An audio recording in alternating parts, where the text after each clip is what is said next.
I invited his estranged dad to our wedding, and instead of a "thank you," he canceled it instantly. I stood there in my $12,000 gown, expecting a tearful reunion, but my fiancé looked at me with pure disgust and walked out of my life forever. Now, I am writing this from a dirty motel room, having lost my home, my job, and the love of my life, all because I ignored his warnings. I thought I was being a saint by reuniting a family, but I was actually smuggling a predator back into the castle. The frail old man I tried to save is currently sitting on the other bed, healthy as a horse, laughing about how he used me to try and extort a $10 million trust fund. Have you ever tried so hard to be the hero that you became the villain of your own story? I burned down my future because I was too arrogant to listen. Now the wolf is inside the house, and I am the one who unlocked the door. I am trapped with a monster I cannot get rid of, and a man who will never forgive me. Everyone, please tell me, how do I fix a mistake that has already cost me everything? My name is Isla Vance. I am 29 years old, a certified yoga instructor, and, until very recently, a highly sought-after freelance event planner in Newport Beach. I used to specialize in creating perfect moments. I could take a chaotic room of 300 people and turn it into a symphony of beige linen, white orchids, and forced smiles. I was good at it. I was addicted to the aesthetic of harmony. Right now, however, I am sitting on the edge of a mattress that smells faintly of bleach and stale cigarette smoke. I am in room 104 of a roadside motel off the I-5, somewhere where the air conditioning unit rattles like a dying engine, and the neon sign outside buzzes with the rhythm of a migraine. My bank account is frozen. My phone has been turned off for 3 days to stop the flood of hate comments. I look at my hands. They are the same hands that, just 12 weeks ago, were flipping through a catalog of Italian silk for my wedding dress. I had it all. I had Mark Sterling. Mark was 30. He was the chief executive officer of a cybersecurity firm, a man of sharp angles and even sharper intellect. He was wealthy, yes, but he was also safe. He was the anchor to my drifting kite. We lived in a glass-walled house overlooking the Pacific, the kind of place where the Homeowners Association, the HOA, would fine you if your trash cans were visible from the street for more than an hour. It was a world of unspoken rules and rigid perfection, and I loved it. I wanted to belong to it. But there was a crack in the porcelain. It started with the seating chart. I remember sitting at our marble kitchen island, staring at the layout for the head table. Mark, his mother Elena, me, and my parents. There was an empty chair next to Elena. A void. Mark, I had said, tapping my pen against the paper. It just looks unbalanced. Everyone asks about your father. It has been 20 years. People change. Maybe we should just try to find him? Mark did not even look up from his tablet. Isla, we are not having this conversation again. Arthur Sterling is dead to me. He is a parasite. You do not invite a parasite to a dinner party. You call an exterminator. I remember the chill in his voice. At the time, I told myself it was trauma. I told myself Mark was just a wounded little boy inside a chief executive officer's suit, hardening his heart to survive. I thought he needed a healer.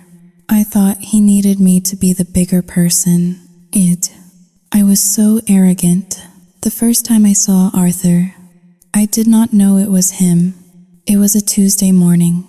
I had driven past the pristine private courts of the Newport Beach Tennis Club and decided to go to the public courts near the community center instead.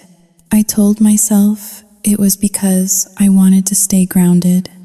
But the truth was, I liked the way the regular people looked at me in my Lululemon set. I liked feeling benevolent. He was sitting on a rusted metal bench, watching the players through the chain link fence.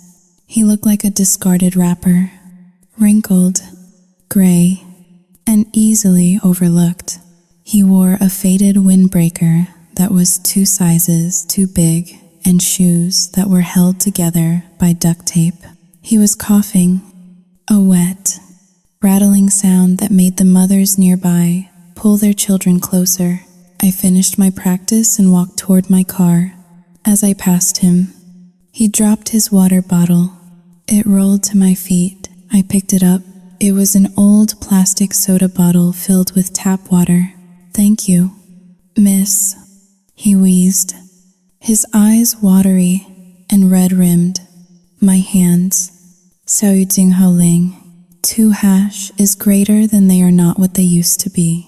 Arthritis. Or maybe just uselessness. It is okay," I said, flashing my practiced, empathetic smile. "Do you need help getting to your car?" He laughed. A dry, bitter sound. "A car? I have not owned a car in a decade. I take the bus, or I walk.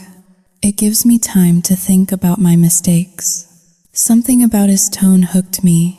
It was the performance of vulnerability. I lingered. "Do you live around here?" "I survive around here," he corrected. He looked up at me, studying my face with an intensity that felt invasive, yet flattering. "You have a kind face. You remind me of my wife. My ex-wife. I should say, she was beautiful, too, but she had a heart of stone. She took my son away from me." My stomach did a little flip. "She kept you from your son?" "She and the lawyers." He Sihil, looking down at his taped shoes. "I was sick. I made some bad financial choices." "Sure, who has not? But they used it against me. They painted me as a monster. My boy, Xiao Yu Jing Hao Ling.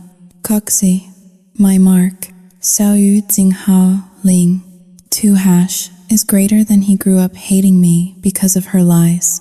Now I hear he is a big shot, rich, powerful, and here I am, just hoping to see his face in a magazine before I die. The name hit me like a physical blow. Mark. My heart began to race. This poor, broken man. This was him. This was the monster Mark was so afraid of. This frail old man who could not even hold a water bottle. I looked at Arthur Sterling. I did not see a predator.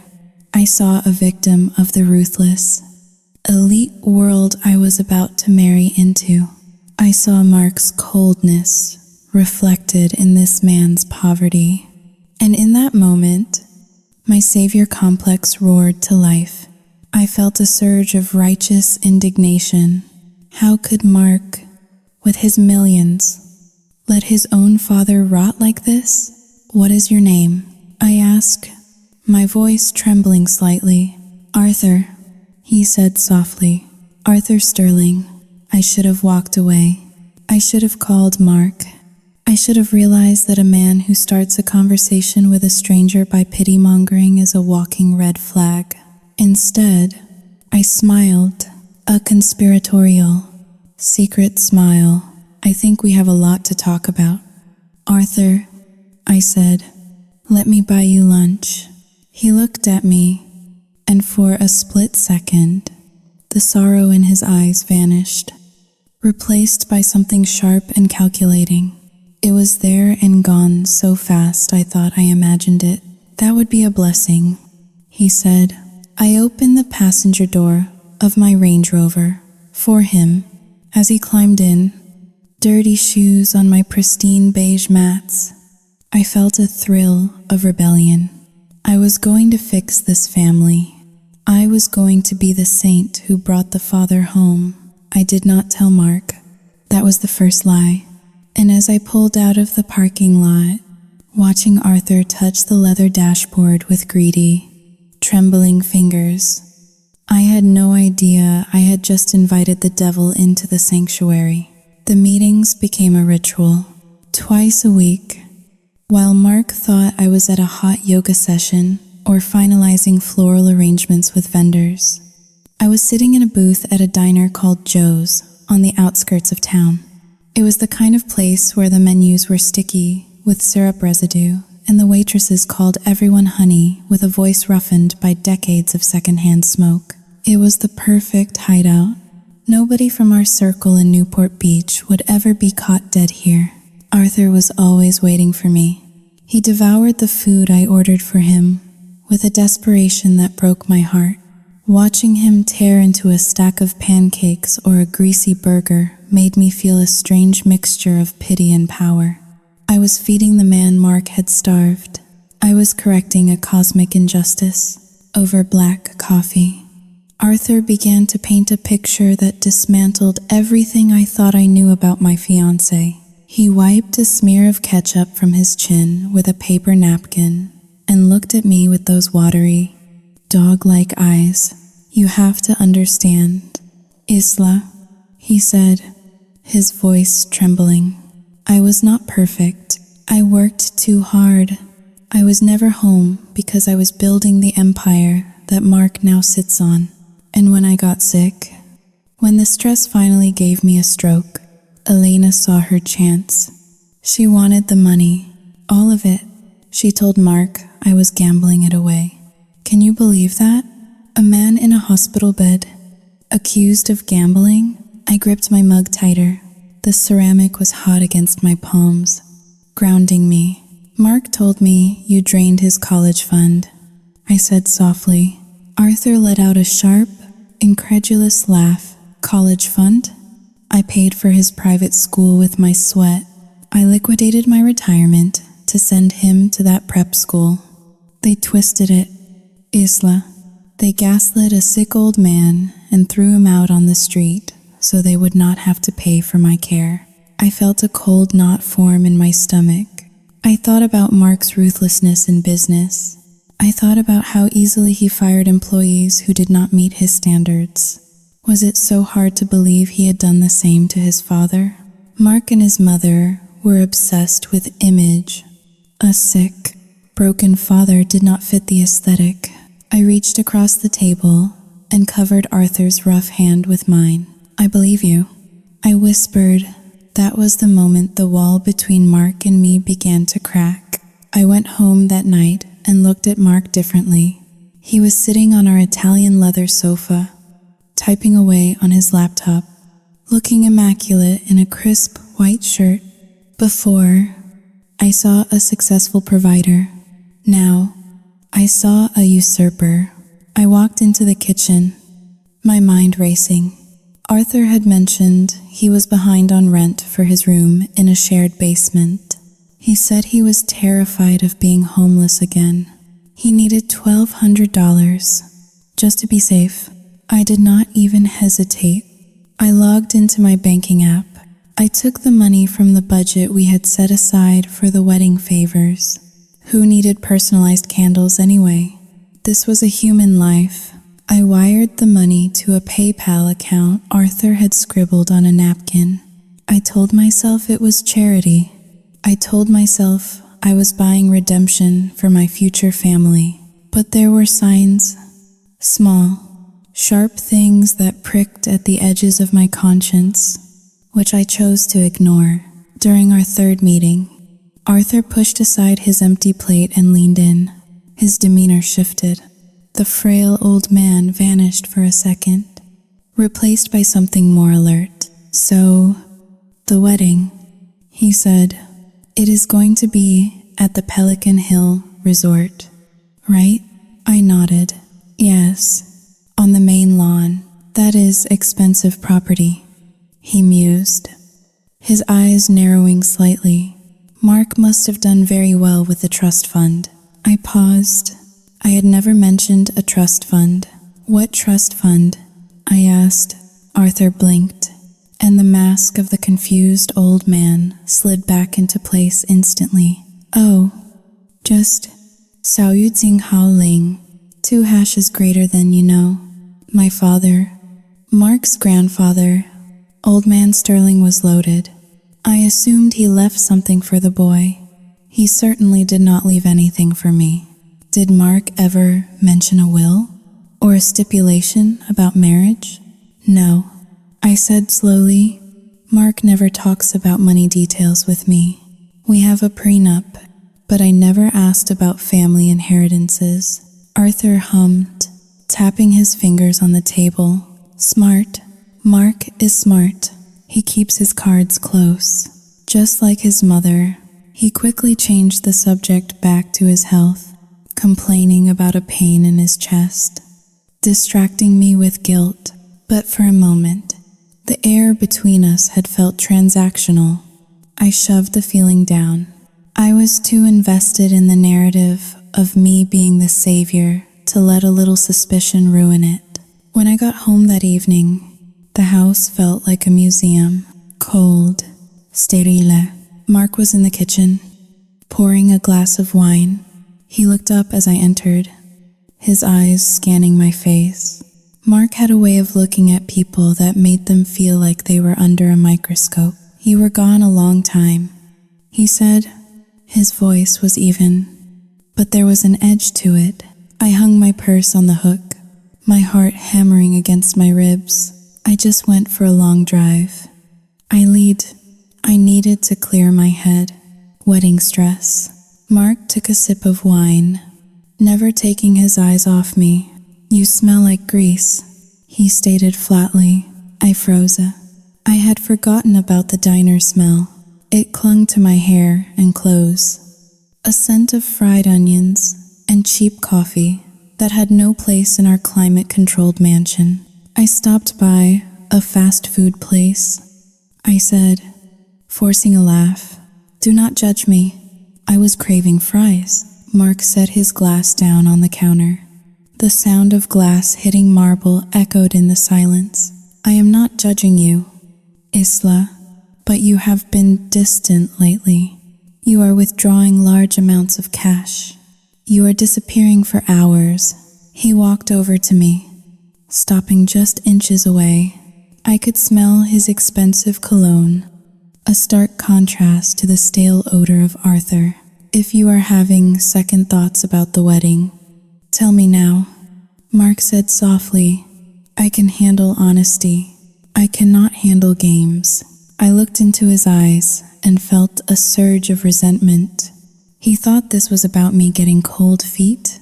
He was so self-absorbed.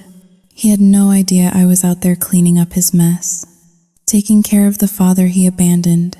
"I am not playing games, Mark," I said, my voice dripping with a sweetness I did not feel. "I love you. Everything I do is for us, to make us whole." Inner monologue.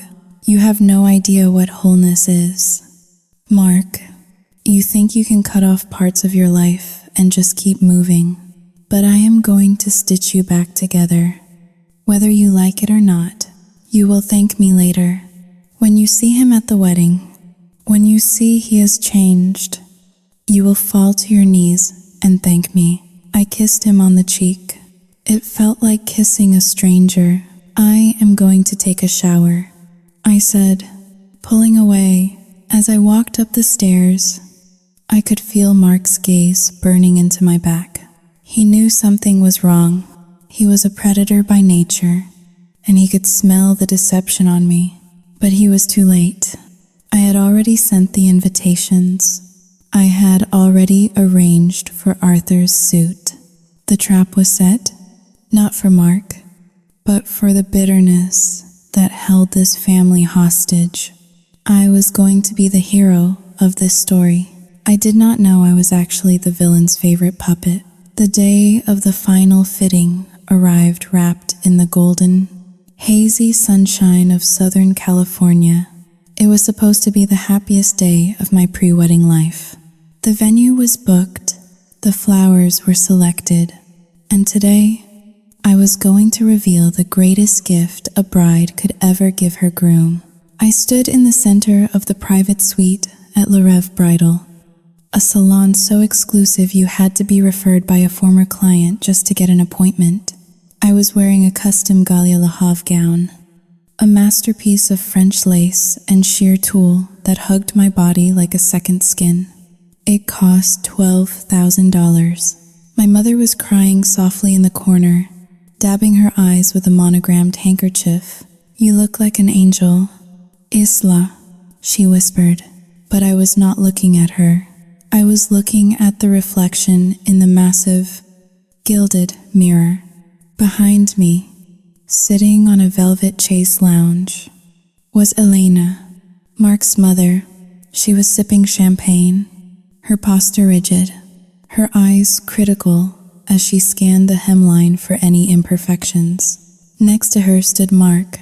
He had come to approve the final look, a tradition we decided to break because Mark insisted on perfection over superstition. He looked handsome in his charcoal suit, but he seemed tired. The circles under his eyes were dark. He had been working late nights, or so he said. I knew he was stressed about the wedding. I knew he felt the absence of his father, even if he refused to admit it. Inner monologue. Just wait, Mark. In 5 minutes, all that pain is going to vanish. I am going to make you whole again. You think you hate him, but deep down, every boy wants his dad to see him become a man.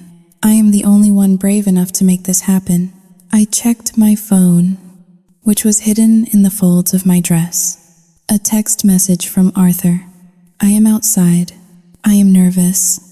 Isla." I took a deep breath.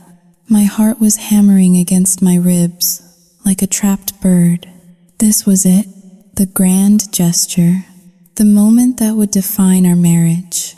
"Excuse me for a moment," I said, turning to the room with a bright, trembling smile. "I have a surprise, a special guest." Elena lowered her champagne flute. Mark frowned, tilting his head slightly. "Isla, we agreed no more guests," Mark said, his voice low. "The guest list is closed. It is not a guest for the list." "Mark," I said, walking toward the double doors of the suite. "It is family." I opened the doors. Arthur stood there. I had bought him a suit from Macy's, a navy blue two-piece that fit him decently, though it hung a little loose around the shoulders. He had shaved, but his skin still looked gray and papery. He held a fedora in his hands, twisting the brim anxiously. He looked pathetic. He looked redeemable. For 3 seconds, there was absolute silence in the room, the kind of silence that sucks the air out of your lungs. Then, the sound of shattering glass. Elena had dropped her champagne flute. It smashed against the hardwood floor, sending shards of crystal and sparkling liquid everywhere. She stood up, her hand clutching her chest, her face draining of all color until she looked like a wax statue. "Arthur," she gasped, the name strangling in her throat. Mark did not move. He did not blink. He stared at the man in the doorway with an expression I had never seen on him before. It was not anger. It was not sadness. It was pure, unadulterated revulsion. It was the look one gives to a cockroach found in a salad. "Hello, son," Arthur said. His voice wavered perfectly. He took a hesitant step into the room, his eyes filling with tears. "Hello, Elena. It has been a long time. Get out," Mark said. His voice was quiet, deadly calm. "Mark, please," I interjected, stepping between them, my massive white train swirling around my feet. "Just listen to him. He is sick. Mark, he came all this way just to see you. He wants to make amends." Mark turned his eyes to me. The look in them froze my blood. It was as if he was seeing a stranger. "You did this?" Mark asked. "You brought him here? I did it for you?" I cried, my voice rising. "I did it because I love you. You cannot get married carrying this hate in your heart. Look at him. Mark, he is an old man. He is sorry." Arthur chose that moment to make his move. He shuffled forward and fell to his knees. It was a theatrical, desperate motion. He grabbed the hem of Mark's pants with his shaking hands. "Mark, my boy," Arthur sobbed, his shoulders heaving. "I know I made mistakes. I know I was not there. But I am dying. Please, just let me see you get married. I do not want any money. I just want my son." Elena let out a low moan and collapsed back onto the chaise lounge, gasping for air. My mother rushed to fan her. Mark looked down at his father. He did not reach out a hand. He did not soften. Instead, he kicked his leg back, shaking Arthur off as if he were covered in filth. "Do not touch me," Mark snarled. "Mark," I screamed. I was horrified. How could he be so cruel? This was his father, groveling on the floor. "Stop it. You are being a monster." I rushed to Arthur's side, kneeling in my $12,000 dress, putting my arm around his trembling shoulders. I glared up at Mark. "He is your father." "Mark," I shouted, tears streaming down my face. "What is wrong with you? Why are you so heartless? He has apologized. What more do you want?" Mark looked at me. He looked at his father, clinging to my waist. He looked at his mother, gasping for breath in the corner. And then he laughed. It was a dry, humorless sound that chilled me to the bone. "You think I am the monster?" Mark asked, shaking his head slowly. "You have no idea what you have done. Isla, you have no idea what you just invited back into our lives. He is a sick old man," I defended, holding Arthur tighter. Arthur buried his face in my shoulder, sobbing loudly. "He is not sick," Mark said, his voice flat, "and he is not sorry. He is a leech. And you, Saoyudzing Haling, 2 hashes greater than you are the host he found to carry him back in." Mark reached into his pocket. I thought he was reaching for his phone to call security, but he pulled out a handkerchief. He wiped the spot on his trousers where Arthur had touched him. Then he dropped the handkerchief on the floor. "Mark, please," I begged, realizing the situation was spiraling out of control. "Let us just calm down. Let us go to dinner. We can talk about this." "There will be no dinner," Mark said. He turned to his mother. "Can you walk, Mom?" Elena nodded weakly. Standing up with my mother's help, she would not even look at me. She looked at Arthur with terrified eyes, then turned away. Mark walked to the door. He stopped and looked back at me. I was still kneeling on the floor, surrounded by white lace and the wreckage of my good intentions. "Mark," I whispered, "the wedding is off."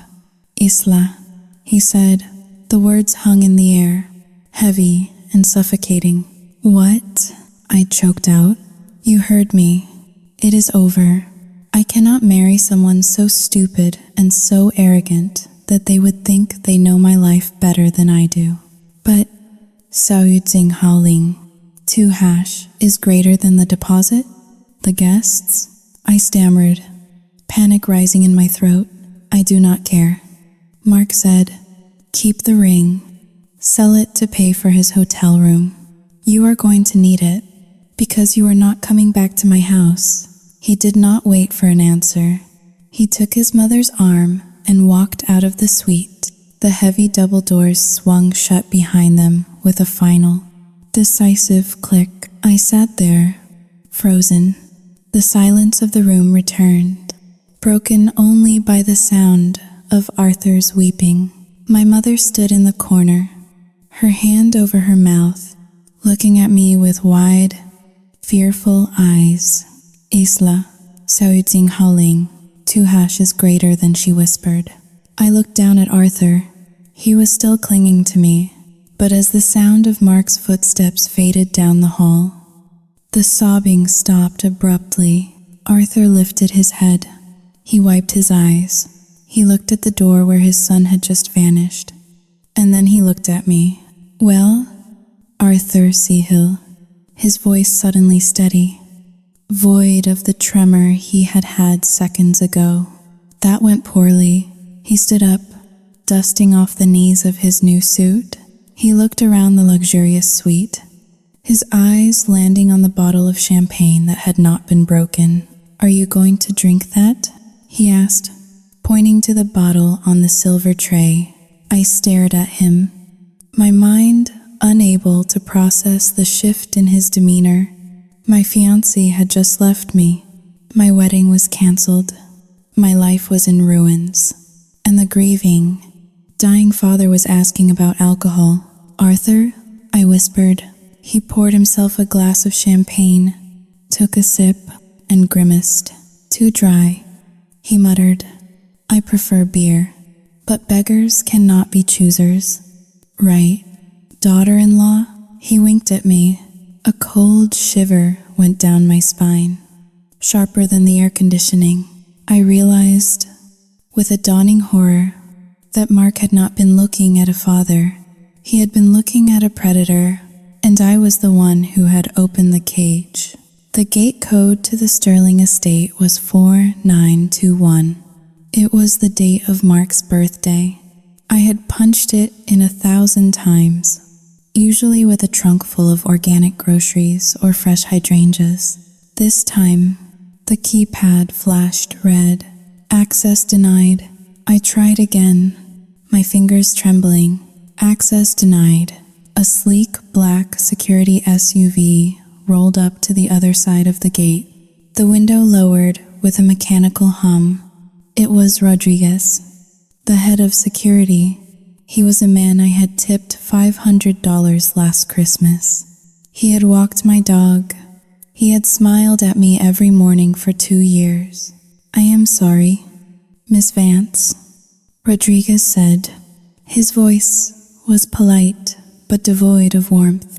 "Mr. Sterling has instructed us not to grant you access, Rodriguez. Please," I pleaded, leaning out of my Range Rover window. "All my things are in there. My clothes, my laptop, my passport." "Mr. Sterling has had your personal effects packed," Rodriguez said. He gestured to the side of the guardhouse. There, sitting on the dusty asphalt, like bags of trash, were 4 Louis Vuitton suitcases and 2 cardboard boxes. My entire life. Evicted, Rodriguez stepped out, loaded them into my trunk without a word, and then walked back inside the gate. The message was clear. I was not just an ex-fiancé. I was a trespasser. I sat in the driver's seat for 10 minutes, gripping the steering wheel until my knuckles turned white. I wanted to scream. I wanted to ram my car into the iron gates. How could Mark do this? It was a tantrum. A cruel, childish tantrum. He was punishing me for trying to heal his trauma. Inner monologue. He is hurting. That is all this is. People lash out when they are scared. I just need to give him space. Once the shock wears off, he will realize I was right. He will see that I was the only one brave enough to pop the blister so the wound could heal. I just have to wait him out. I looked in the rearview mirror. Arthur was sitting in the back seat. He had not said a word since we left the bridal salon. He was looking out the window at the ocean view, humming a tune I did not recognize. "Where to now, daughter?" he asked. The word grated on my nerves. "Daughter, we need a place to stay," I said, my voice tight. "Just for a few days, until Mark cools down." I drove to the nearest Hilton, but when I handed over my credit card, the Platinum American Express that was linked to Mark's account, the receptionist frowned. "I am sorry, ma'am," she said softly. "This card has been declined." My stomach dropped. He had cut me off. He had actually cut me off. I pulled out my own debit card. My savings were meager. I had spent most of my own money on the perfect family project, paying off Arthur's old landlord, buying him clothes, feeding him. I had about $2,000 to my name. We ended up at the Motel 6 by the freeway. It was a long, beige building that smelled of exhaust fumes and despair. The carpet in the lobby was sticky. The receptionist sat behind bulletproof glass. I booked a room with 2 queen beds for a week. $400. A fortune I could barely afford. When we opened the door to room 104, the smell hit me first. Stale tobacco and lemon-scented industrial cleaner. The curtains were yellowed. The bathroom door did not close all the way. Arthur walked in, dropped his new suit jacket on the floor, and immediately sat on the bed closest to the television. "Not exactly the Ritz, is it?"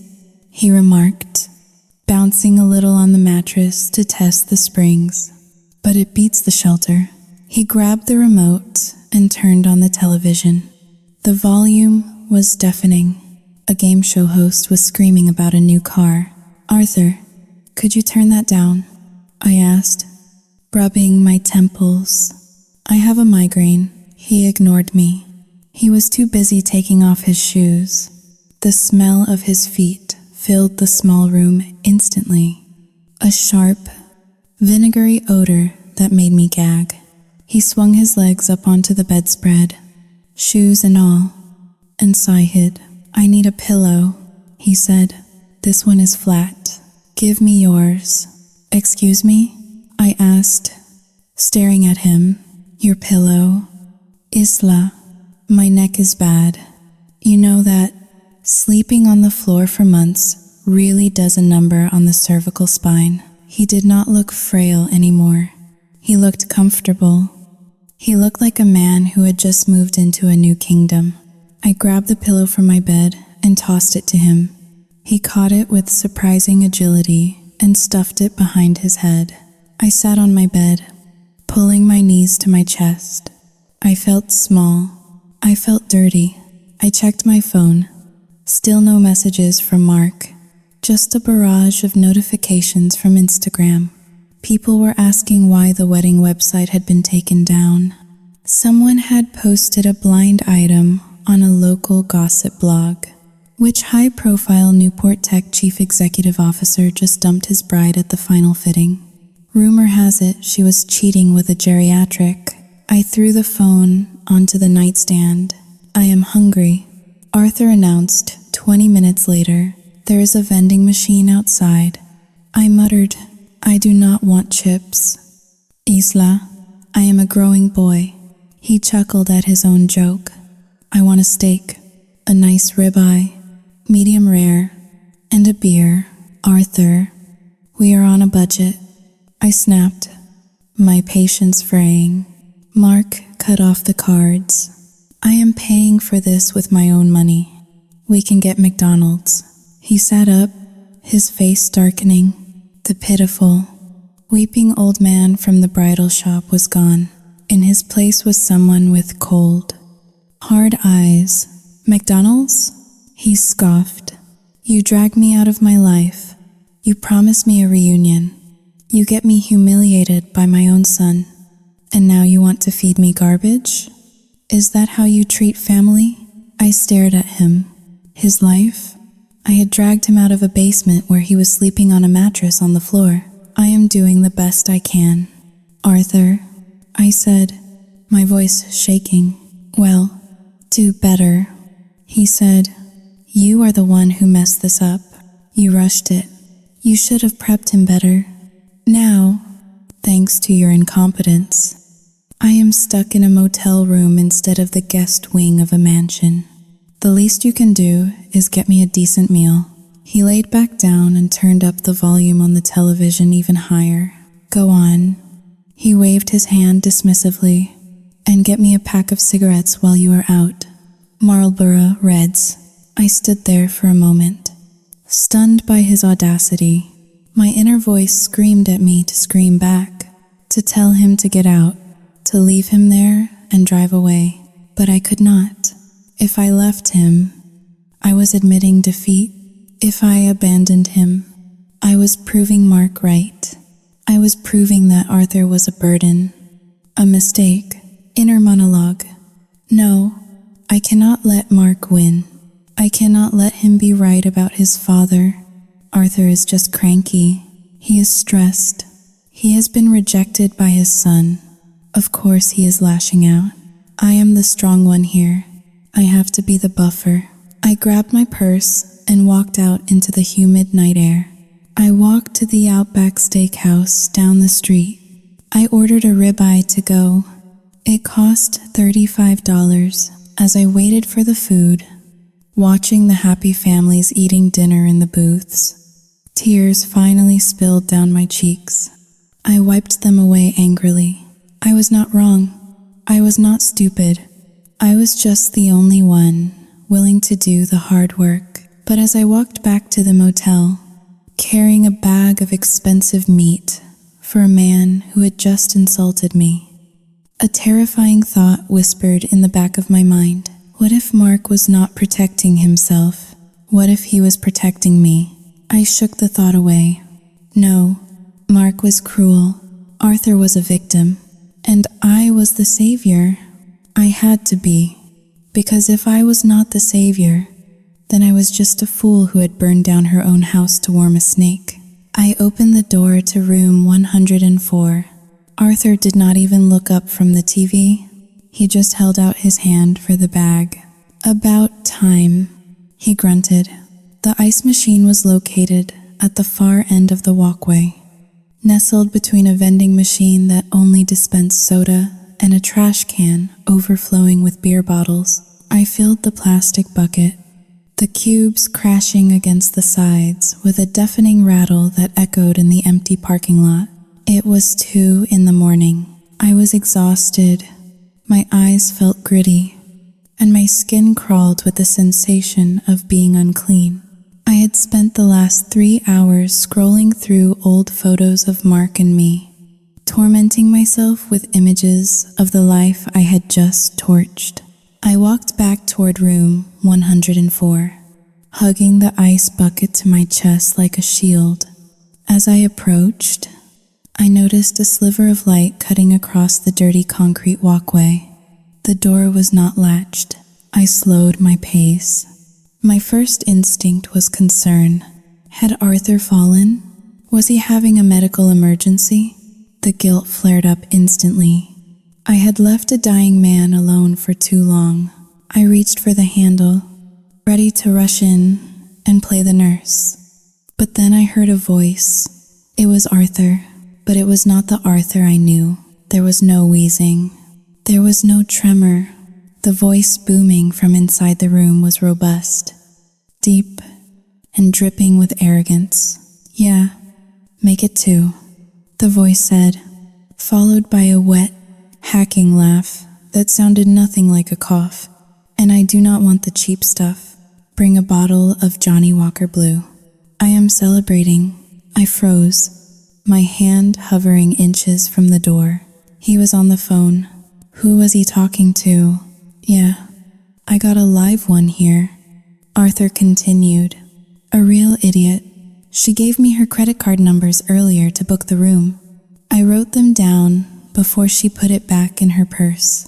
The limit is high, Platinum Amex, so do not worry about the payment. Just get the girls here in 20 minutes. My blood turned to ice. The bucket slipped from my fingers, but I caught it against my hip just in time, muffling the sound. Girls? Credit card numbers? The realization hit me with the force of a physical blow. The sickness, the frailty, the trembling hands that could barely hold a fork. It was all a performance.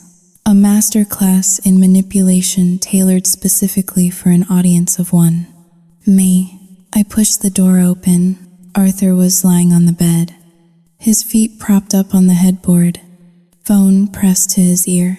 He looked a picture of health.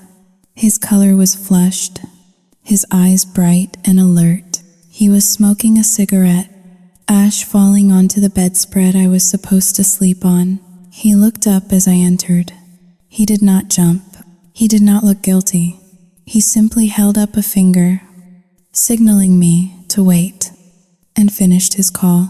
Yeah, see you then. Room 104.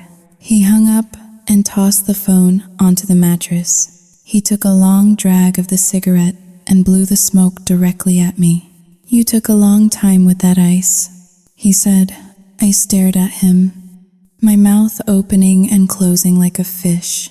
The world was tilting on its axis. You are not sick, I whispered. Arthur smirked. It was a cruel twisting of his lips that revealed yellowed teeth. I have high blood pressure, he shrugged, and a bad back. That counts for something. You are ordering prostitutes, I said, my voice rising to a shriek. With my credit card. Arthur sat up, swinging his legs over the side of the bed.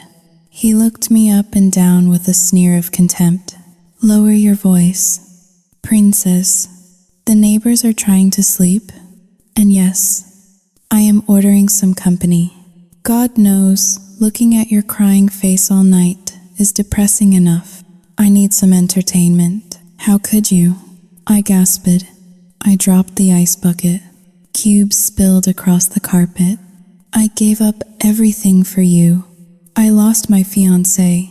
I lost my home. I defended you when everyone else called you a monster. Arthur stood up. He was taller than I realized. When he was not hunched over pretending to be a cripple, he loomed over me. You did not do it for me, Isla. He spat. You did it for yourself. You wanted to be the saint. You wanted to be the one who tamed the beast. Do not pretend you are selfless. You used me to stroke your own ego. He took a step closer, backing me against the door. And because of your little stunt at the bridal shop, I am in a very bad position. I had a plan.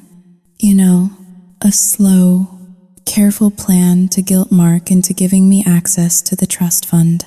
I was going to play the long game. But no, you had to drag me in there and force a confrontation before I was ready. You blew my cover. You, Xiao Haoling, 2 hashes greater than you were using me to get to his money? I asked, tears blurring my vision. Of course I was, he yelled. What else are you good for? You are not smart, Isla. You are just pretty and gullible. And now, because you got me kicked out before I could secure a payout, I have a problem. He reached into his pocket and pulled out a piece of paper. It was a betting slip. I owe some very bad people $40,000. Arthur said, his voice dropping to a menacing growl. And they know I am in town. They think I am patching things up with my billionaire son. If I do not pay them by the end of the month, they are going to break my legs. Real breaks. Not the fake aches I told you about. He poked a finger into my chest, hard. So, since you ruined my chance with Mark, you are going to be my new ATM. You are going to pay for this room. You are going to pay for my food. And you are going to help me get that money out of Mark. One way or another, I am calling the police, I said, reaching for the door handle. Arthur laughed.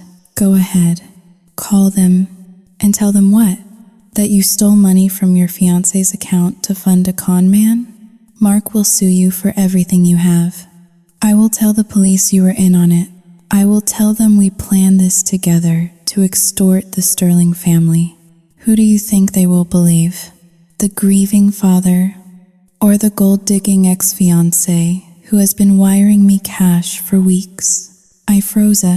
He had the receipts, the bank transfers, The secret meetings, it would look exactly like a conspiracy. I felt the trap snap shut around my neck. "You are a devil," I whispered. Arthur smiled, picking up the remote control again. "No, my dear, I am just a man who knows what he is owed.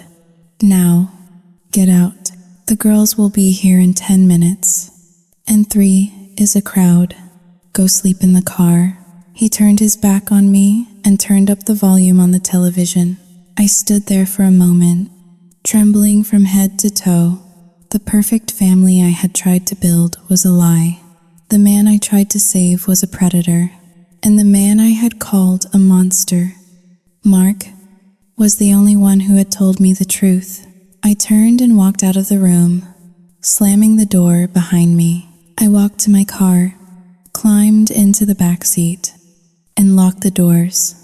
I curled into a ball on the leather seats, surrounded by my Louis Vuitton luggage.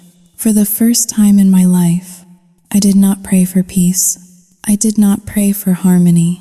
As I listened to the sound of another car pulling up, heralded by the giggling of women and the clinking of bottles, something inside me snapped.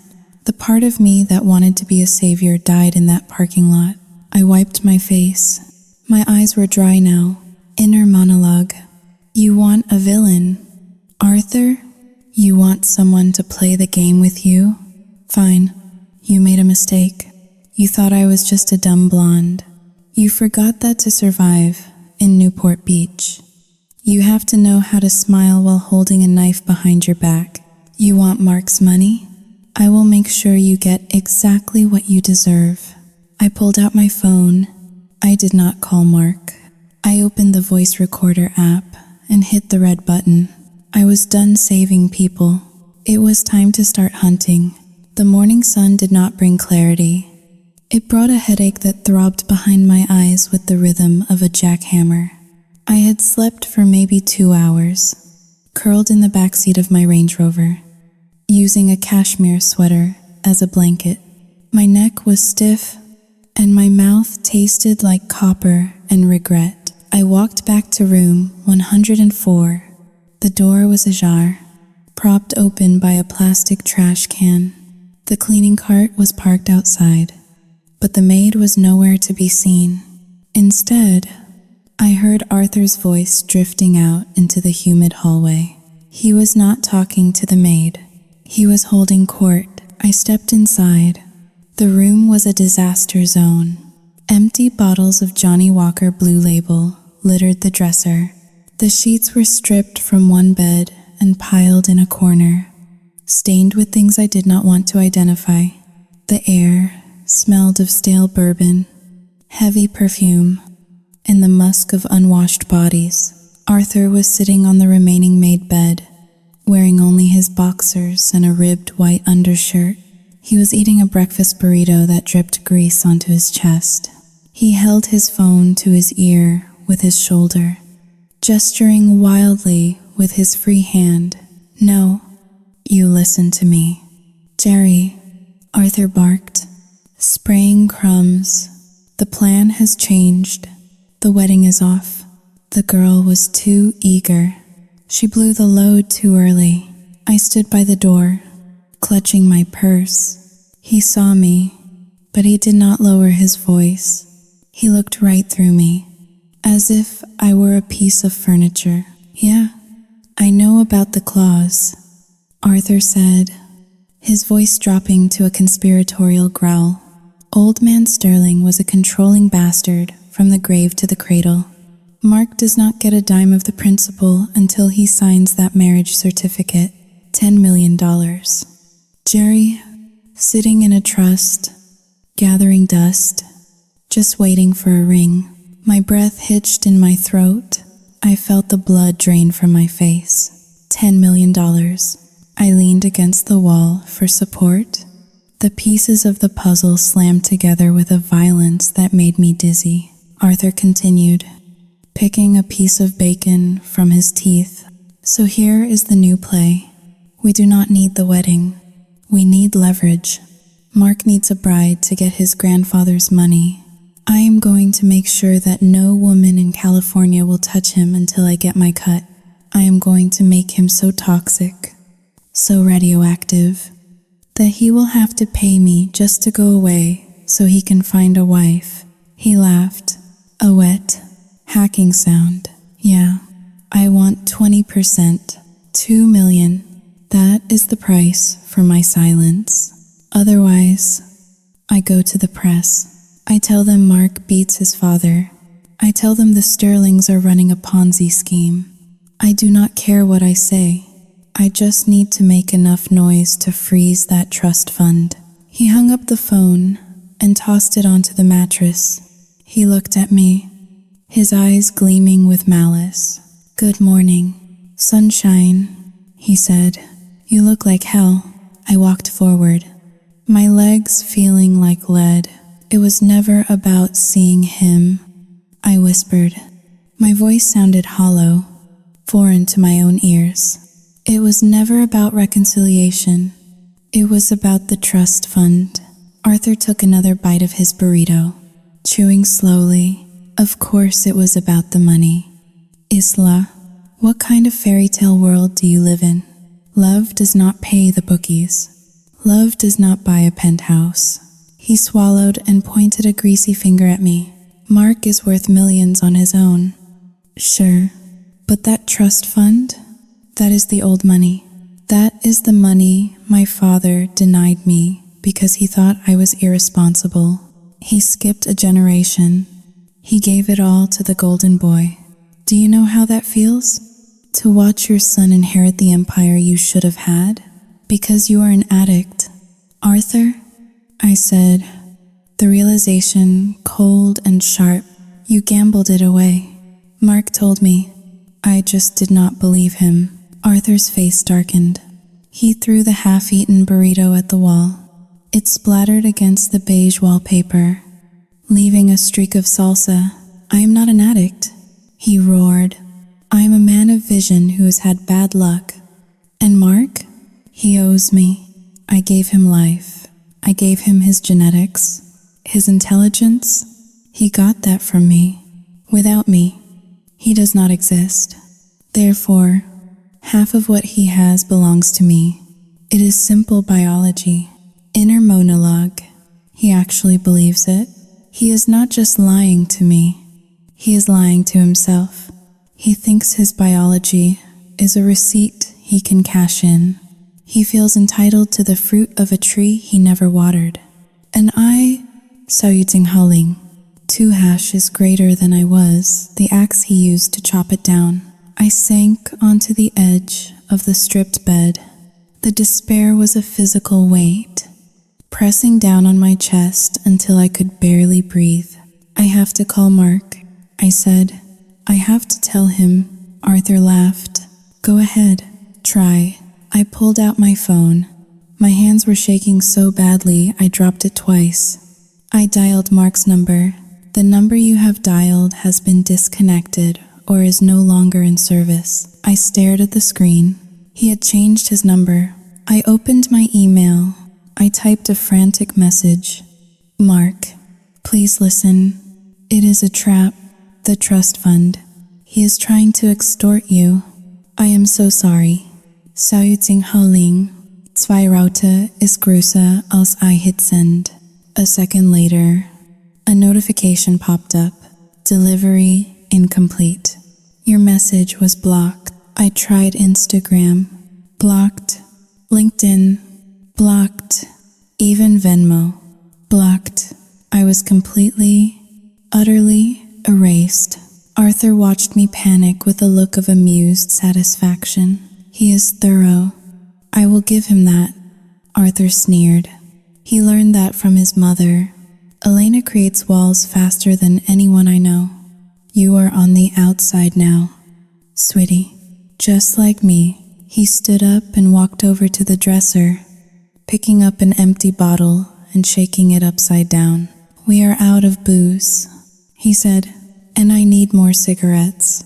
I do not have any money." "Arthur," I cried, tears finally spilling over. "My cards are maxed out. I have $200 left in my checking account. I have to pay for gas. I have to eat. Arthur turned on me, his eyes narrowing. Then sell something. He hissed. Sell those fancy bags in the trunk. Sell that watch on your wrist. I do not care, but do not tell me you are broke. You are an accomplice now. Isla, if I go down, you go down. If I starve, you starve. He grabbed my wrist, his grip surprisingly strong, bruising my skin. You wanted a project? You wanted to help? Then help. Go pawn that engagement ring. Oh wait, you do not have it? Mark took it back. Did he not? He released me with a shove.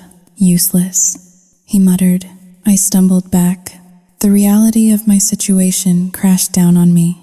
I was trapped in a motel room with a sociopath who owed $40,000 to violent criminals. I had no home. I had no fiancé. My reputation in Newport Beach was likely in tatters. And the worst part, the absolute tragedy of it all, Mark had warned me. I closed my eyes and saw Mark's face at the tennis court 3 months ago. The way he had looked when I mentioned his father, the fear I had mistaken for coldness, the protection he had tried to offer, which I had slapped away with my arrogance. You do not invite a parasite to a dinner party. You call an exterminator. I was the one who opened the door. I was the one who invited the infection in. And now, the rot was spreading to me. My phone buzzed. It was a notification from my bank. Overdraft alert. Your account ending in 4599 is overdrawn by $35. Arthur had ordered room service while I was sleeping in the car. I looked at him. He was digging through his pile of dirty clothes, looking for a lighter. I'm going out, I said quietly. To get my cigarettes? He asked, without looking up. I did not answer. I grabbed my purse and walked out the door. I sat in my car again. The sun was beating down on the windshield, turning the interior into an oven. I looked at the glove compartment. Inside, I had a small emergency kit, a flashlight, a first aid kit, and a pepper spray. I took the pepper spray out and held it in my hand. It felt light, insignificant against the magnitude of the disaster I had created. I was not going to get cigarettes. I was going to the pawn shop down the street, not to buy him things, but to buy myself time. I needed money to survive. I needed money to fight back. Inner monologue. Mark thinks I am the villain. He thinks I plotted this with Arthur. If I go to the police now, Arthur twists the story. If I go to the press, I look like a fool. I have to destroy Arthur's plan from the inside. I have to get that recording. I have to get him to confess to the extortion on tape.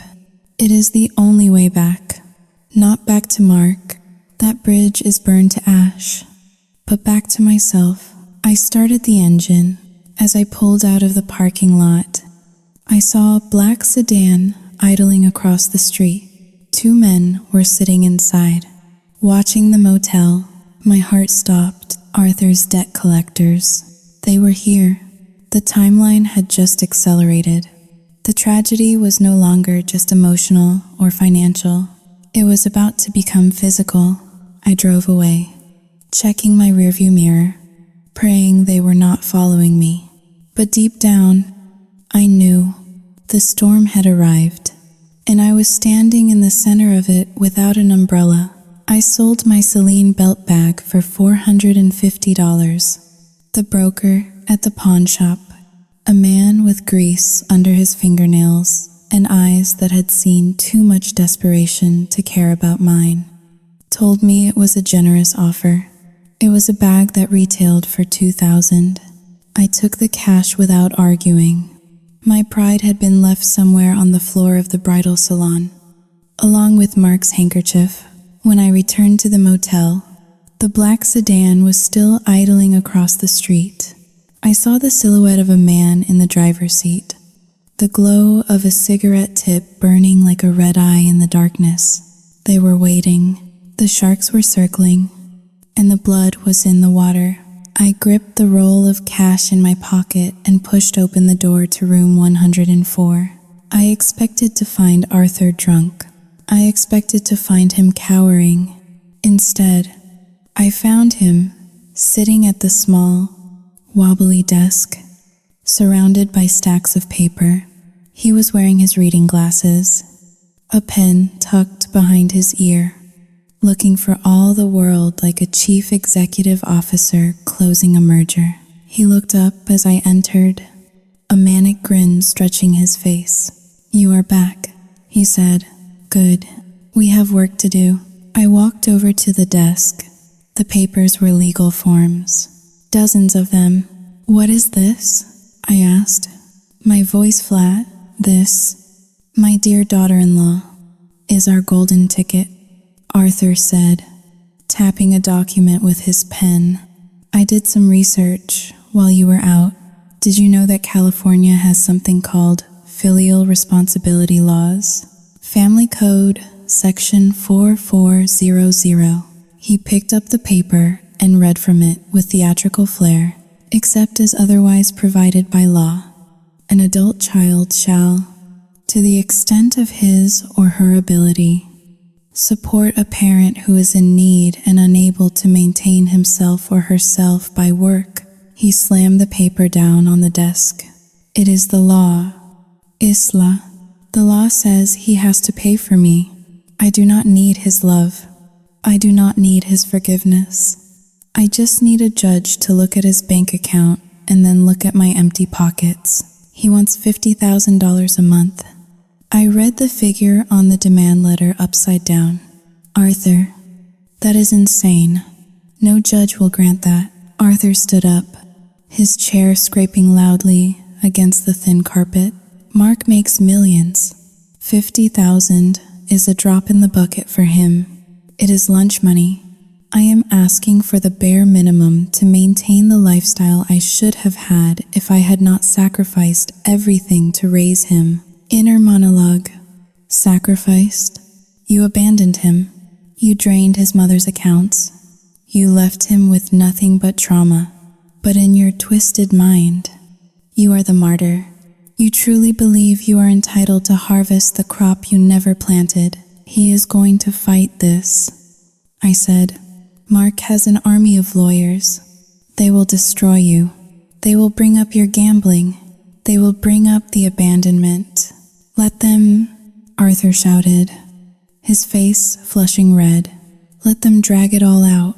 That is exactly what I want." Mark Sterling, the tech genius, the face of cybersecurity, dragging his poor, destitute father through court? The public relations nightmare alone will cost him more than $50,000 a month. He will settle. He will pay me to go away. He picked up a stack of papers and shoved them into my chest. "And you, Isla, are going to be my star witness." I stepped back, letting the papers fall to the floor. "No," I said, "I am not doing this. I am done." I pawned my bag so I could buy gas to leave. "Arthur, I am leaving. You are on your own." I turned toward the door. I had my car keys in my hand. I had $400 in my pocket. I could drive to Arizona. I could start over. "Isla," Arthur said. His voice was no longer manic. It was soft, dangerous. I kept walking. "If you walk out that door, I will hit send," he said. I stopped. My hand was on the doorknob. "Send what?" I asked, not turning around. I turned around slowly. Arthur was holding his phone. He turned the screen toward me. It was an email draft. The recipient was TMZ, the Daily Mail, and a dozen other tabloid tip lines. The subject line read, "Exclusive. The truth behind the Sterling wedding cancellation. How Isla Vance masterminded the trust fund heist." I felt the blood drain from my face. "What are you talking about?" I whispered. Arthur scrolled down. Attached to the email were screenshots. Hundreds of them. They were our text messages from the last 3 months, but they were edited. Cropped. Isla, we need to get him to open up the accounts.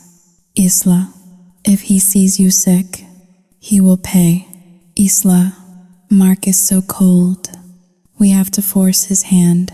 Taken out of context, stripped of my naive healing narrative, they looked damning. They looked like the blueprints of a con. And then he played an audio file. It was my voice, recorded weeks ago in the diner. Mark does not know what is good for him. I have to manipulate the situation to make him see the truth. We will get what we deserve. Arthur, I promise. I remembered saying that I had meant love. I had meant family. But in the recording, listening to it in this sordid motel room, it sounded like I was talking about money. You recorded me? I gasped. From the beginning? Since the first day at the tennis court? Arthur smiled, pocketing the phone. I am a businessman. Isla, I always keep an insurance policy. He walked over to me, invading my personal space. I could smell the stale tobacco on his breath. If you leave, I send this. I tell the world that you found me, that you coached me, that you came up with the idea to fake the illness to get the trust fund.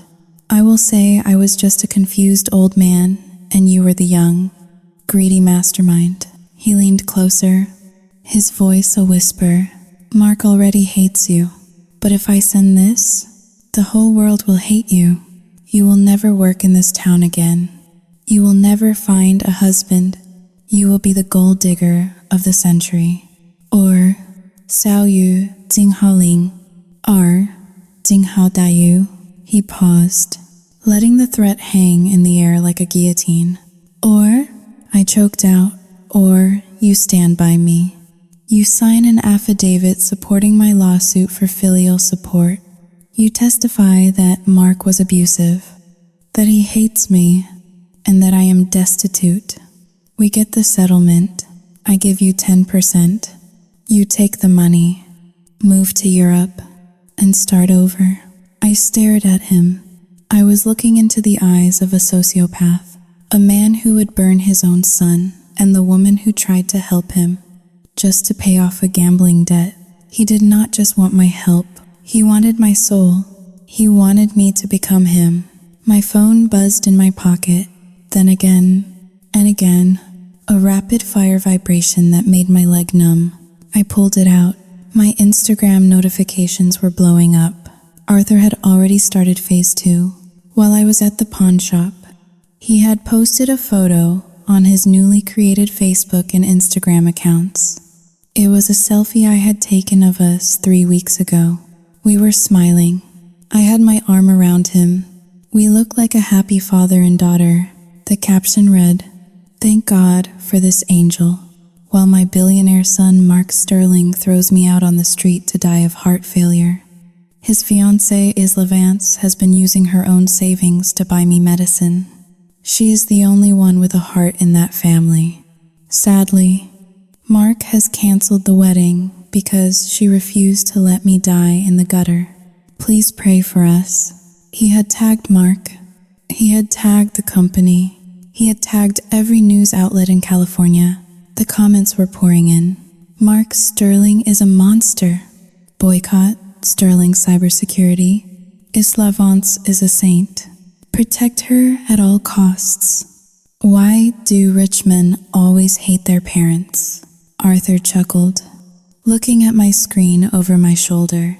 Public opinion is a powerful tool, is it not? Now, look at that narrative. Isla, you are the hero. I made you the hero. He walked back to the desk and poured himself a glass of warm whiskey. If you deny it, you look like a liar. If you side with Mark now, the mob will turn on you. You are trapped. Sweetheart, the only way forward is with me. I looked at the comments. Strangers were praising me. They were calling me an angel, but I felt like I was covered in slime. Arthur had weaponized my kindness. He had taken my desire for a perfect family image and twisted it into a cudgel to beat his son. And by tagging me as his savior, he had effectively burned the last bridge I had with Mark. Mark would see this post and think I was coordinating this public smear campaign. I looked out the window. The black sedan was still there. Arthur followed my gaze. His bravado faltered for a second. "We need this money fast." "Isla," he said, his voice tightening. "Those gentlemen across the street are not patient. If I do not get a settlement offer from Mark's lawyers within 48 hours, things are going to get Sauting coxy, messy." He turned back to me, his eyes wide and desperate. "Sign the affidavit now." I looked at the pen he was holding out to me. It was a cheap, plastic Bic pen, but it felt heavier than a sledgehammer. If I signed, I was officially a perjurer. I was a criminal. I was declaring war on the man I loved. If I did not sign, Arthur would frame me, and the debt collectors might kill us both.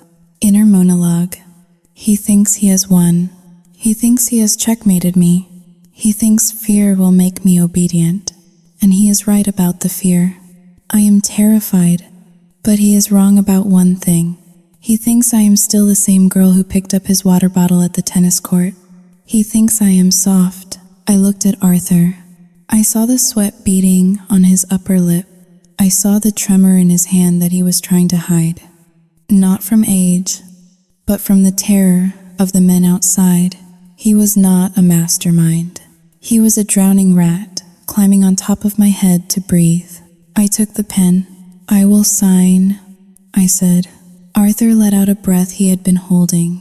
He grinned. Triumphant. "Smart girl." I walked to the desk. I looked at the affidavit. Isla Vance. Hereby attest that Arthur Sterling is in poor health and destitute. Sao Jinghaling. Jinghao Dayu. I signed my name. The ink was black and permanent. "Good," Arthur said, snatching the paper away. "We file this first thing in the morning." He turned away to pour another drink, celebrating his victory. I walked to my bed and sat down. I picked up my phone. I opened the voice recorder app again. It had been recording for the last 10 minutes. I had the threat. I had the blackmail. I had him admitting the illness was fake. I had him admitting the goal was a settlement, but it was not enough. Not yet. I needed him to admit to the gambling debt. I needed him to admit the specific amount and the names of the people he owed. I needed to tie him to a crime that the police could not ignore. I looked at Arthur's back. He was humming again. I lay down on the dirty motel bedspread. I did not close my eyes.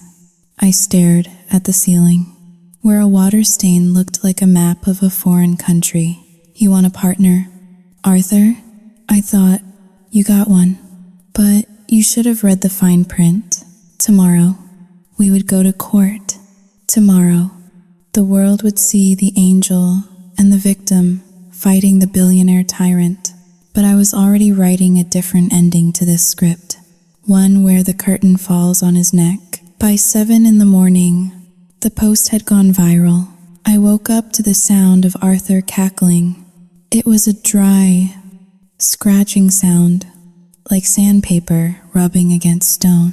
He was sitting on the edge of his bed, scrolling through his phone with a manic intensity, his face illuminated by the harsh blue light of the screen. "Look at this. Isla," he crowed, thrusting the phone toward me. "We are trending. Number 3 in California." I rubbed my eyes, feeling the grit of exhaustion. I sat up and looked at the screen. The photo of us, the loving daughter-in-law and the dying father, was everywhere. It had been shared 25,000 times. The comments were a river of misplaced outrage. I hope Mark Sterling loses his company. What a piece of trash. Isla Vance is the definition of class. She deserves better. We should start a GoFundMe for Arthur's medical bills. Arthur read that last one out loud and licked his lips. A GoFundMe, he mused. That is a brilliant idea. Why did not I think of that? We could raise $50,000 by noon without even stepping into a courtroom. He looked at me, his eyes gleaming with greed. Get your laptop. Isla, we are setting up a donation page. Title it, Justice for Arthur, a Father's Last Wish. I felt a wave of nausea roll over me. The world saw a tragedy. Arthur saw a cash register. I saw Yu Jinghao Lin. 2 hash is greater than I need coffee first. I stammered, swinging my legs out of bed. I walked into the bathroom and splashed cold water on my face. I looked in the mirror. My eyes were sunken, rimmed with dark circles. My hair was a tangled mess. I looked nothing like the angel the internet was worshipping. I looked like a hostage. My phone rang. It was not a notification. It was a call. The caller ID read, The Sanctuary, Yoga and Wellness. It was my boss. Sarah. My heart leaped. Maybe she was calling to check on me. Sarah had been my mentor for 3 years. She preached kindness, karma, and community. Surely, she of all people would understand the narrative Arthur had spun. Hello? I answered, my voice trembling. Sarah, Isla, Sarah said. Her voice was ice cold. There was no namaste, no warmth, just business. I saw the post. Sarah continued. Sarah, I can explain. I started, desperation creeping into my tone. It is not what it looks like. Arthur is Xiao Yu Jinghao Ling, Ar Jinghao Dayu. It does not matter what it looks like. Isla, she interrupted. The sanctuary caters to a very specific clientele in Newport Beach. Many of them are investors in Sterling cybersecurity. Many of them are friends with Elena Sterling. I froze. I knew where this was going. We cannot have this kind of drama associated with our brand. Sarah said, You are attacking a pillar of this community. You are bringing negative energy into our space. I have had 3 cancellations this morning from clients who refuse to take a class from the woman who is trying to destroy the Sterling family reputation. But the internet, Xiao Yu Jinghao Ling, 2 hashes greater than people are supporting me. I whispered, The internet does not pay your salary. Isla, the people of Newport Beach do, and they have chosen a side. It is not yours. There was a pause. You are fired. Isla, do not come to the studio to collect your things. I will have them mailed to Xiao Yu Jinghao Ling. 2 hashes greater than well. I suppose I should mail them to the motel I saw in the background of that photo? She hung up before I could answer. I stood there, gripping the phone. I had lost my job. I had lost my standing in the community.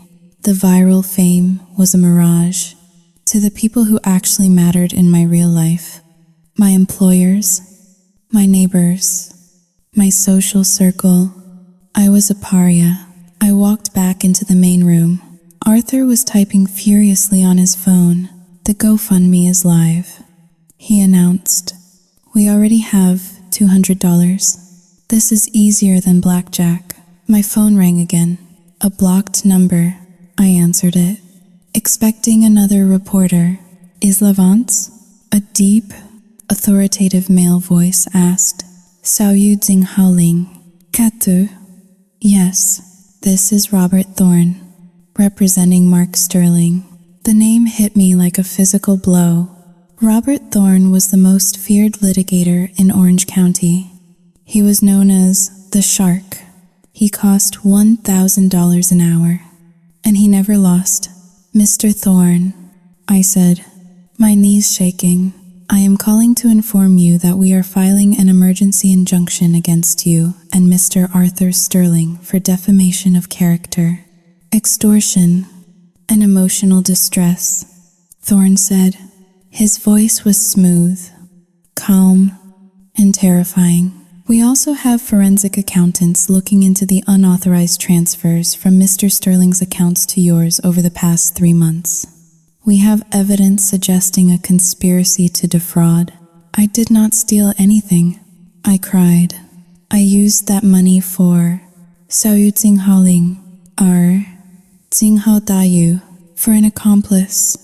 Thorne cut in. If you do not issue a public retraction and cease all contact with the media immediately, Mr. Sterling will pursue criminal charges. You could be facing 5 to 10 years in prison. Miss Vance, 5 to 10 years. The room spun. Mark is not playing games. Thorne added, you have 24 hours to dismantle this circus, or we will dismantle your life. Goodbye. The line went dead. I dropped the phone onto the bed. Who was that? Arthur asked, not looking up from his donation ticker. Mark's lawyer. I whispered, they are going to put me in jail. Arthur, they are talking about prison, conspiracy to defraud. Arthur waved a dismissive hand. Scare tactics. He scoffed. They are trying to bully you. They know they look bad in the court of public opinion, so they are trying to silence you. Do not be weak. Isla, we have the people on our side. Look, another $50 just came in from a woman in Ohio. He stood up and walked over to me, grabbing my shoulders. Listen to me. We doubled down. Tonight, we are doing an interview. I just got a direct message from a producer at a local news station. They want us live at 6 o'clock. We are going to go on television, and you are going to cry. You are going to tell them how Mark threatened you. I cannot lie on television. Arthur, I pulled away. This has gone too far. You have to, Arthur snarled, his face contorting, because if you back out now, if you retract anything, you prove their point. You prove you were lying, and then you will go to jail. The only way to stay out of prison is to win, to force Mark to settle. He was right. In a twisted, horrible way, he was right. I was in so deep that the only way out was through. If I stopped now, I was a confessed con artist. If I continued, I might force Mark to pay just to make it stop. But there was a third option. I looked at my purse, sitting on the desk. Inside was the voice recorder, inner monologue. Thorne said, I have 24 hours. That means I have 1 day to get the final piece of evidence. I need Arthur to admit, clearly and undeniably, that the lawsuit is bogus. I need him to laugh about the lie. Oh, fine, I said, wiping my face. We will do the interview. Arthur grinned, clapping his hands together. That is my girl. Now, go get cleaned up. We need you to look sympathetic, but not messy. Wear something pale, blue. Maybe it plays well on camera. He turned back to his phone, humming a happy tune as he watched the donation counter tick upward. I walked toward the bathroom again. I felt a cold resolve settling in my chest. Tonight, I would go on television. I would play the role of the grieving fiancé one last time. But before the cameras rolled, I was going to make sure Arthur Sterling dug his own grave so deep that no amount of internet sympathy could pull him out. I was going to lose everything. My reputation, my career, my love. I accepted that now, but I would be damned if I let this parasite win. I closed the bathroom door and turned on the shower to mask the sound of my sobbing. I cried for 2 minutes. Then I stopped. I looked at my reflection. Showtime. Isla. I thought. The green room at the television station was freezing. It smelled of hairspray and nervous sweat. I sat on a stiff leather couch, my hands clasped tightly in my lap, trying to stop the tremors that were starting in my fingers and radiating up my arms. Arthur was pacing the small room like a caged tiger, but a happy one. He was wearing the suit I had bought him for the wedding, the one that had started this entire nightmare. A makeup artist had just finished dusting his face with powder to accentuate his pallor. He looked frail for the cameras, but his energy was electric. "This is it, Isla," he whispered, rubbing his hands together. "This is the big leagues. After tonight, Mark will be begging to write that check. I can feel it." He stopped in front of a mirror, practicing his sad face. He slumped his shoulders, let his mouth droop, and widened his eyes. It was terrifying how easily he could slip the mask on and off. "Remember the talking points," he instructed me, not turning around. "Mark is cold. Mark is controlled by his mother. I am a victim of the legal system. You are a victim of love. Stick to the script." I nodded mutely. My hand drifted to my purse. The voice recorder was inside, nestled between my wallet and a pack of tissues. It was still recording. It had been recording for the last hour. Arthur turned to me, frowning. "You are too quiet," he said. "You are not going to freeze up on me, are you?" I Soyutsing Haoling. 2 hashes greater than I am just nervous. "Arthur," I said softly, "what if Mark is watching? Let him watch." Arthur laughed. A harsh, barking sound. "I want him to watch. I want him to see his inheritance slipping away with every tear you shed." He walked over and sat next to me, leaning in close. "You know, I almost feel bad for the kid," he said, his voice dropping to a whisper. "Almost. But then I remember he has $10 million sitting in that trust fund that belongs to me by rights.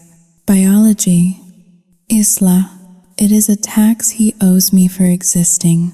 "And the gambling debt?" I asked, pushing him. My heart hammered against my ribs. "What about the $40,000 you owe the loan sharks?" Arthur waved a hand dismissively. "That is just the immediate fire. Once I get the settlement, I will pay those goons off. Then I will take the rest to Vegas. I have a system now. Isla, I can turn that settlement into double. This time, I cannot lose." "So it was never about health," I said, staring at him. "It was always just a play to pay off your bookie?" Arthur smirked. He checked his watch. "Health is boring.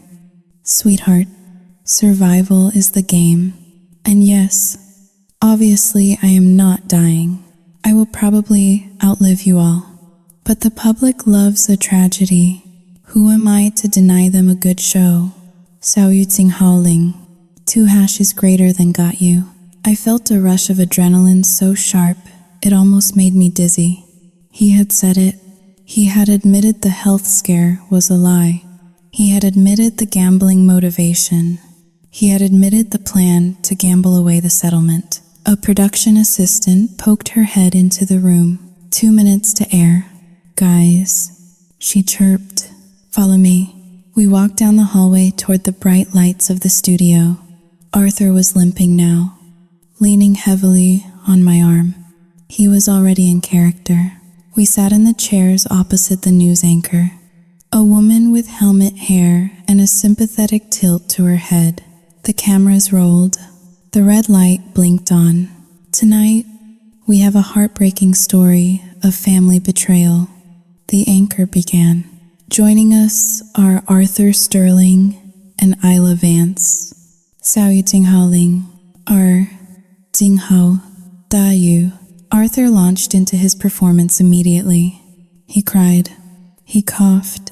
He told the story of a lonely old man just wanting to see his son one last time. Then, the anchor turned to me. Isla, you lost your fiancé over this. Do you regret trying to reunite them? The studio went silent. Arthur squeezed my hand. A warning grip. I looked into the camera lens.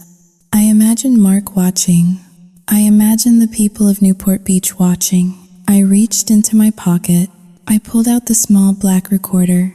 I do regret it, I said, my voice steady, but not for the reasons you think. Arthur stiffened beside me. What are you doing? He hissed through his teeth. I regret it because I was lied to. I continued, placing the recorder on the small glass table between us. I regret it because I let a con man use me to hurt the man I loved. Isla, Arthur shouted, dropping the act completely. He lunged for the recorder, but I was faster. I pressed the play button. Arthur's voice boomed through the studio, amplified by the microphone on my lapel. Health is boring. Sweetheart, survival is the game. And yes, obviously I am not dying. Sao Yu Tsing Hao Ling. 2 hash is greater than. I will pay those goons off. Then I will take the rest to Vegas. The anchor gasped. The crew froze. Arthur stared at the recorder, his face draining of color. The mask shattered. For the first time, I saw genuine fear in his eyes. Turn it off, he screamed. She doctored it. It is a fake, but the recording continued. It is a tax he owes me for existing. Sao Yu Tsing Hao Ling. 2 hash is greater than I want him to see his inheritance slipping away. Sao Yu Tsing Hao Ling. R. Tsing Hao Dayu. Arthur stood up, knocking over his chair. He looked wild, cornered. This is a setup, he yelled at the camera. She is crazy. She planned this. Security, the anchor shouted. 2 large men in black shirts stepped onto the set. Arthur looked at them. Then, at the exit, he realized, in that second, that there was nowhere to run. The loan sharks were outside. The police were likely on their way. And his face, his real face, twisted with greed and rage, was being beamed into living rooms across California. He slumped. The fight went out of him like air from a punctured tire. I sat there, watching him being led away. I did not feel triumphant. I did not feel happy. I felt empty. The adrenaline faded, leaving behind a deep, aching hollow in my chest. I had won. I had destroyed the villain. I had cleared my name, at least legally. But as the producers rushed around me, asking questions, offering water, I looked at my phone. Still no call from Mark. I walked out of the studio alone. The cool night air hit my face. My car was in the parking lot, still packed with my Louis Vuitton bags. I had nowhere to go. The motel was paid for one more night, but I could not go back there. I drove to the beach. I parked overlooking the ocean, where the dark waves crashed against the shore with a relentless, lonely rhythm. I had stopped the monster, but I had also burned down the castle. I leaned my head against the steering wheel and finally, truly, let myself cry. Not for the wedding, not for the reputation, but for the girl I used to be. The naive, arrogant girl who thought she could fix everything. She was gone, and I missed her. Arthur Sterling was arrested before he even left the studio parking lot. The recording I provided, combined with the detailed tip I had anonymously submitted to the police regarding his illegal gambling debts and connections to organized crime, was enough to hold him without bail. He was charged with attempted extortion, of fraud, and filing a false police report. The last time I saw him, he was being shoved into the back of a squad car, screaming at a police officer, blaming me for his downfall. For once, he was telling the truth. It was my fault. I had not committed his crimes, but I had built the stage upon which he performed them. 2 days later, I met Mark. He did not invite me into the house. We stood outside the iron gates of the estate, the same gates that had locked me out a week ago. The ocean breeze was cold, whipping my hair across my face, but Mark stood still, impeccable in a gray cashmere sweater. He looked unscathed. The scandal had barely touched him. In fact, my public exposure of Arthur had turned Mark into a sympathetic figure. He was the stoic son who had survived a toxic father. "Thank you," he said. It was not the gratitude I had fantasized about during my nights at the motel. It was the polite dismissal one gives to a contractor who has finally finished a difficult, messy job. I fixed it. "Mark," I said, my voice barely a whisper. "I destroyed him. He will never bother you again."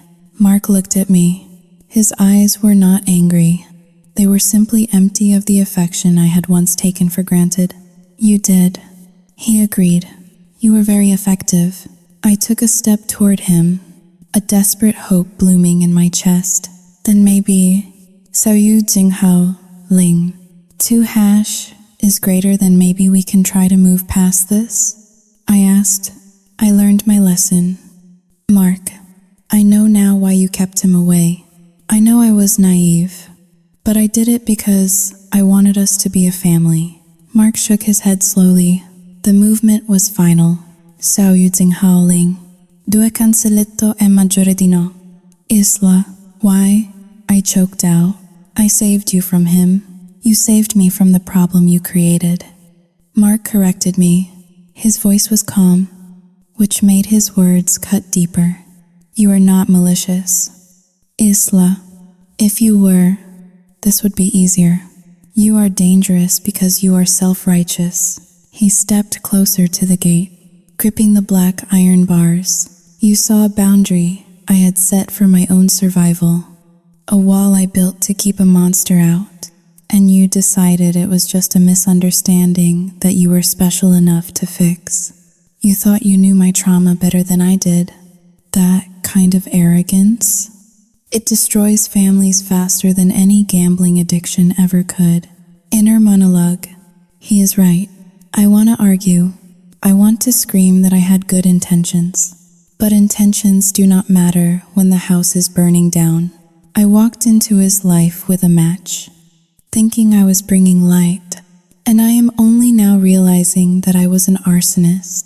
I reached into my pocket and pulled out the diamond engagement ring. I had not pawned it.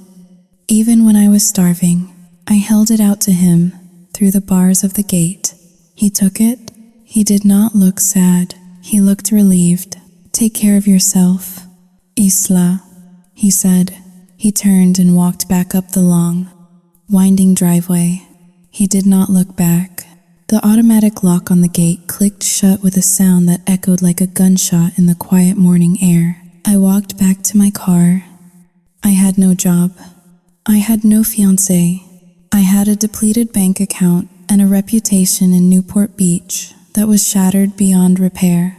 The internet still called me a hero for exposing a con man, but I knew the truth. I was just the fool who had let him in. I started the engine and drove onto the Pacific Coast Highway. I watched the ocean blur past me, vast and indifferent. I used to think love was about fixing people. I used to think a perfect family was a puzzle I could solve if I just forced the pieces together hard enough. I was wrong. Sometimes the pieces do not fit because they are not meant to. Sometimes love is not about holding on, but about respecting the walls people build to keep themselves safe. I was not a savior. I was just a lesson. As I drove away from the city of glass houses and golden beaches, leaving the wreckage of my perfect life in the rearview mirror, I finally understood the cost of my own ego. I would never try to save anyone again. Saving myself was going to be hard enough.